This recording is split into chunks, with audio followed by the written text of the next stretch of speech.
This is City Pulse Newsmakers, a weekly look at the issues and the people behind them in Greater Lansing. Brought to you by City Pulse, Lansing's weekly alternative newspaper. And now, here's your host, editor and publisher, Burl Schwartz. Good morning. While progress has certainly been made on gay rights, it's still very challenging to grow up gay.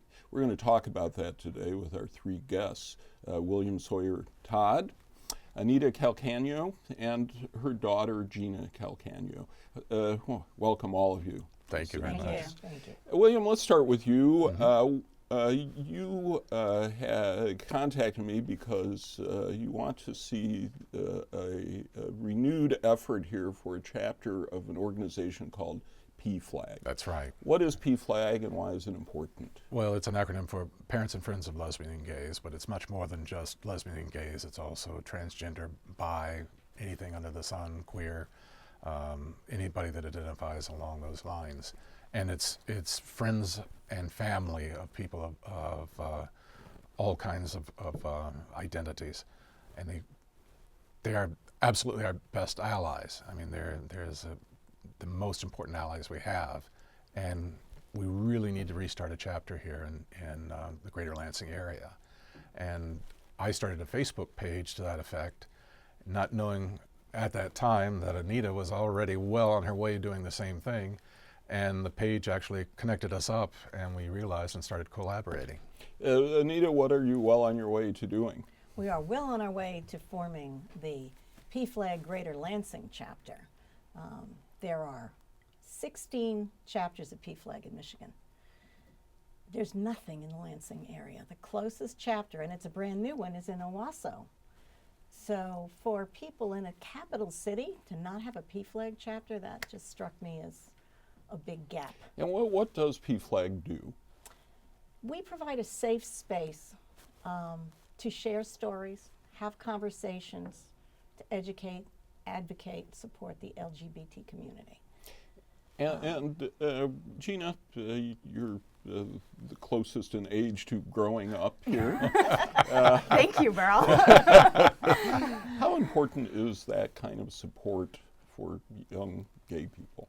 It is absolutely crucial. You know, I mean, it seems sadly that every month and sometimes every week that we're hearing about young LGBT people who don't feel safe. Just recently we heard about the tragedy of Leila Alcorn, a young transgender woman who committed suicide when she felt that her family wouldn't accept her. And it's so important to give people that safe space to not only be themselves, but also for parents, for siblings, for friends, to go somewhere where they can ask questions in a safe space and get those questions answered.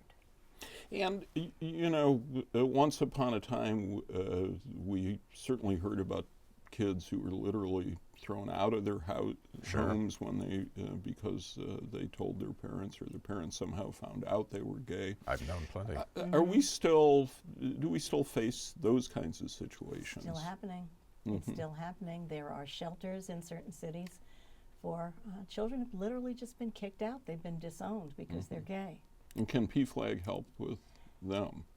Well, yes, we can point you in the right directions for services, but I think that the most important thing that we really need to do is to bring a lot of parents together who have questions. There was a time when having the talk just meant you told your child about the facts of life. Now having the talk may mean your son or daughter comes to you and says, I'm not a boy, I'm a girl. I'm not a girl, I'm a boy. And the parent stands there sort of open-mouthed and thinks, now what do I do? Now what do I say? It's, you know, your child comes to you and says, I'm gay. What's the next thing that you say to them? And so, how did you deal with it? Tell us your story. I'm going to let Gina deal with this one. Yeah. She tells it much better than I do. Gina? And frankly, I forgot a lot of this stuff. I'm old, you know. So I came out to my mother when I was 15 years old, and I remember it very clearly. I discovered my mother does not remember it quite as clearly, but it was tax day. We were driving home. We were in the car, and I can remember the talk radio being on, and I said, "Mom, I have to tell you something." And so she turned the talk radio down, and I said, "I think I like girls." And it seemed like she didn't answer forever. I know it had to have only been maybe a minute or two. But I said, "Mom, can you say something?" And she said, "I need chocolate. Do you want chocolate?" And so we actually went. We did that. Yeah. We went and we got a brownie, and there was some sort of lemon cake. Bars. And Yes. and that was my mother's first reaction. She was wonderful. I know she had questions. She didn't ask me any of the more embarrassing questions, which I'm very grateful for. Well, I didn't know what to say, though. I was going to ask you what. What went through my mind was, oh my gosh, what do I say to her next?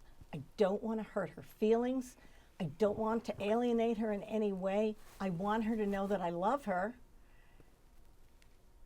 no matter what she is. And what was it in your background? Because other parents often react different to that. They're upset, they're angry, they're perplexed, and I guess you lean more toward perplexed. But what was it in your background that's made you feel open to this, at least? Maybe because I waited so long to have her and had to go through so much to get pregnant in the first place. I think I'm just like a lot of other parents who want the best for their children. You want to see your child grow up and succeed and be accepted and loved by everyone the way you love them. And have a fair chance. And have a fair chance and have a shot at everything that you expect that your child should have. Exactly. You know? What are the obstacles, William, and all of you, what are the obstacles for two parents to having that reaction that's more positive, more open? Well, I know religion certainly must be a big one. Definitely one, but culturally as well. I was born and brought up in the South. Where? I was born in Virginia, but I grew up in Florida, and it was still quite, I would say, not that progressive at the time.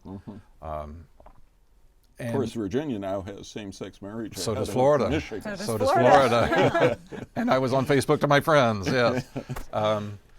There's all kinds of pressures, and you don't know. Sometimes it's an excuse. I've known families that split up soon after a child came out because there were actually other things going on within the relationships that had nothing to do with the child coming out, but it exploded because of the extra emotional pressure involved. There's all kinds of things. And wherever the parents might be at that certain time when the child comes out to them, you just don't know. Some people are simply uneducated enough on issues, and that's where a PFLAG could be so helpful in a peer-on-peer discussion. Yeah. And the more people that hear Anita's story, the more they'll realize, well, I'm not the only one out there. Of course, their children were going through the same thing. They're saying, well, I'm the only gay person out there, until you realize, wow, there's a world of gay people, lesbians, and everybody else. It's huge. And Gina, what was it in your upbringing that made you feel, despite probably having to get up some courage to tell your mother this, that you could tell her this? Well, we were pretty close when I was growing up. Even throughout the tumultuous teen years, I always felt like I could tell her anything. I never ever had to worry about. With my father, it was a different story, but with my mother, certainly, she was always so willing to entertain whatever question I had, even when I was trying to shock her, that I knew that she would approach it in a loving and intellectual way as well. So when I started discovering that I had feelings, I was starting to feel confused. I did what my mother had taught me, which was to go to the library And I Go look it up. shortly after I came out to her, I noticed that my mother had also gone to the library. So, Yeah, which was a place we had always gone to together from the time she was like 18 months old. So, so thank you, public libraries. Yeah. Well, you raise, of course, an interesting issue because sometimes you can tell one parent, and then there's what to do about dad. Yeah. You know? Oh, yeah. And I went Yeah. through that. I came out to my mother in my 40s, but she said, "Oh, I don't think I better tell your father." And then months later, she said, "You know, I heard him say he was watching something on the evening news about gay rights, and he said, why don't they just leave those poor people alone?" Nice. And so she told him, and he was fine. You know, so sometimes assumptions may get made, but how did you deal with your father on it? You know, I waited a few more months. I think it was actually closer to a year before I told my father. And again, it was a one-on-one conversation. And he didn't have the "I need chocolate" reaction. He went right to beer. he instead, he and I had a lot of conversations for the next, I would say, 10, 12 years of him asking questions, sometimes not very tactfully, and sometimes making comments that weren't always the most politically correct. politically correct. Kind.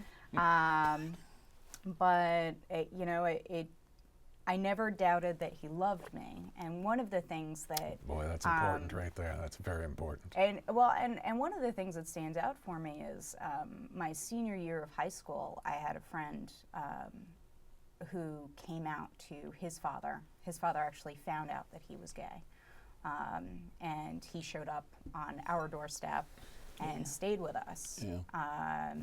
And my father went down and spoke to his father, and really connected with his dad. And I don't know what was said during that conversation, but I did find out years later that my friend's dad had said, "I have no son, my son is dead to me." And my father, who had lost his son, really, I believe, probably took him to task about Probably that. laid into him like crazy. Yeah. Say stuff like that to dad. So, You're the campaign manager for an organization, Michigan for Marriage, and one of the things obviously is life has changed when it comes to being gay, even though it may be a little frustrating right now as we wait for the Supreme Court to do the right thing. Things have changed for the better. But what has not changed? William, if you reflect on your childhood and teen years, what is the same today that has nothing to do perhaps with the law? Partly, one of the first things that comes to my mind is people that are not touched directly by an LGBT child may not take an interest in the issue and think of it as a civil rights issue at all. Hence the difficulty in getting Elliot Larson, Surely. the Elliot Larson Act in Michigan changed to cover sexual orientation. Plus, there's also, in a lot of cases, a resistance to advocating for a child or a loved one that needs to be broken down a bit more, I think, and that's the reason, again, why we need a PFlag chapter in our area, because we do need advocates out there. I can't think of anything would be better for anyone that has a gay child to hear Anita just say, "Listen, don't say anything bad about my child. That's my child, and I won't stand for it." And we need to hear more of that. Usually it's just polite conversations. My father-in-law, someone had a joke in front of him at the expense of gay people, and he just turned around, and this was no fountain of liberality at the time by any means, and he just lit into him and said, "You're talking about my son, and I'm not going to have that." And there was never another gay joke that was told on the workplace in front of him, at least. Yeah, after that one-on-one connection to Absolutely. someone who is Absolutely. gay is still probably the most important factor in our society. Anita, what about religion, though? What will PFLAG tell people when they say, "But my kid's going to go to hell"?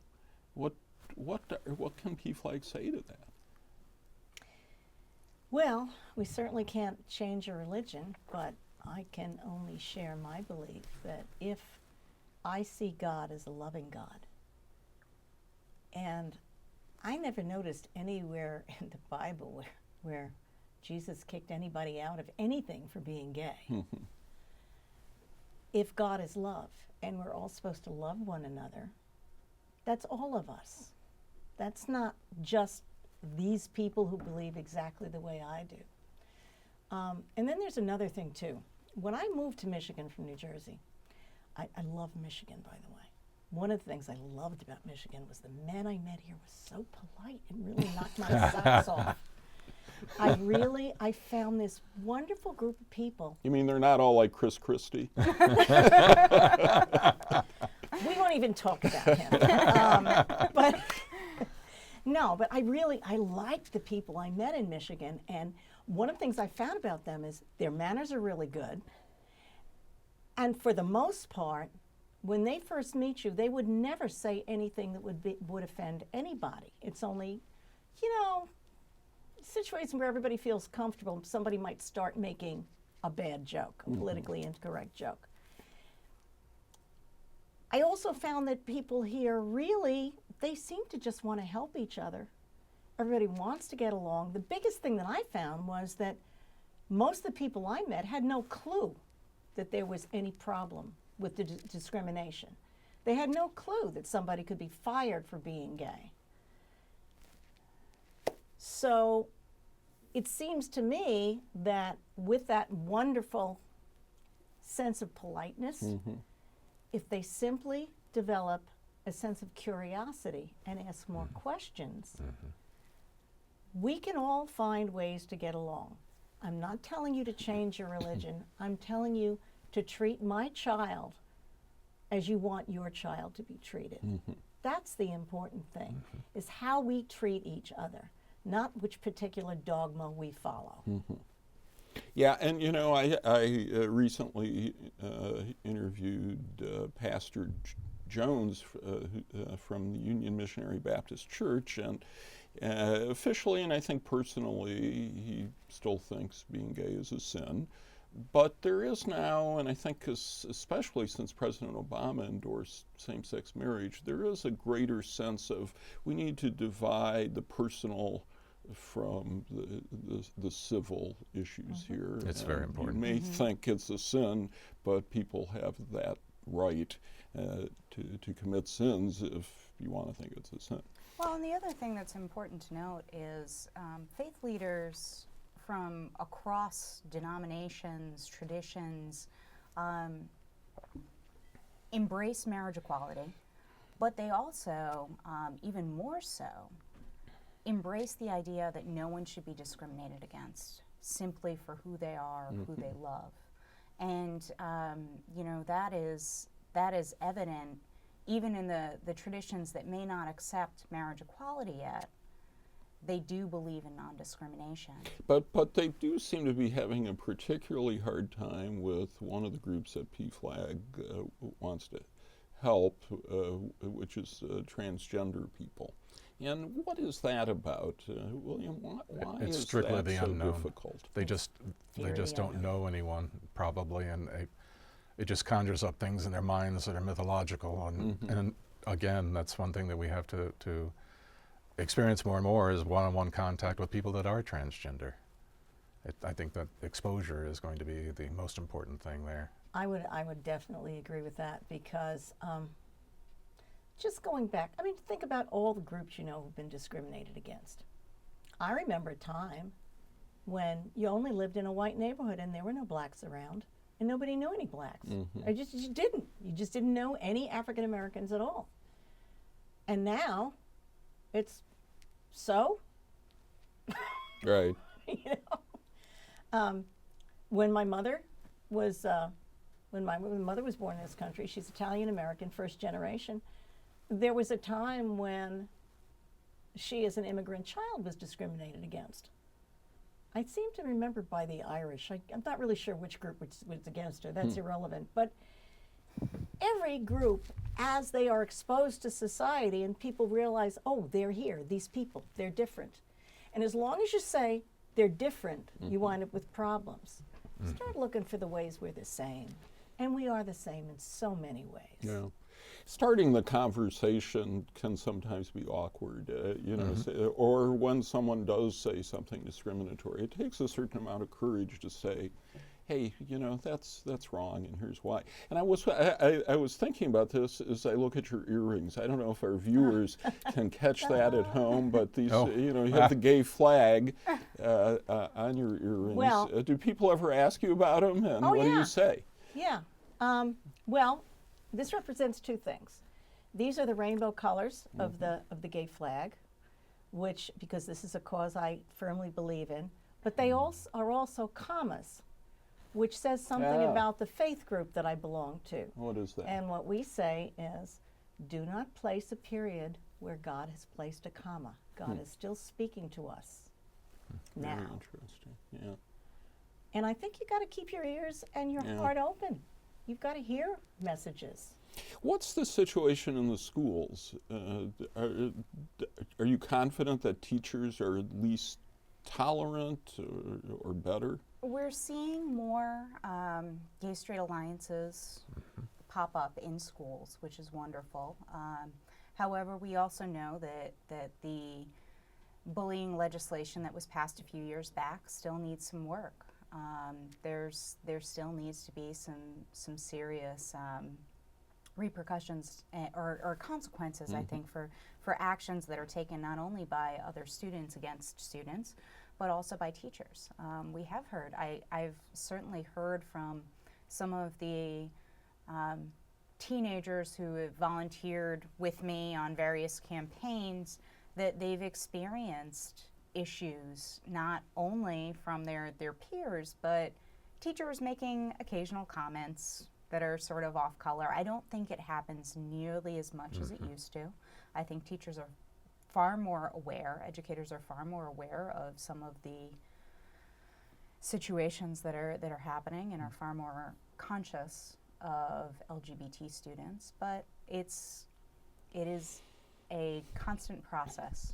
I think there's an awakening in the public too that bullying is not just something, oh, kids will be kids, that this can have serious repercussions. Including suicide. Including suicide. That doesn't necessarily mean it's going to be the case. I mean, children will be bullied for all kinds of different reasons. All those need to be addressed. The bullying needs to be addressed.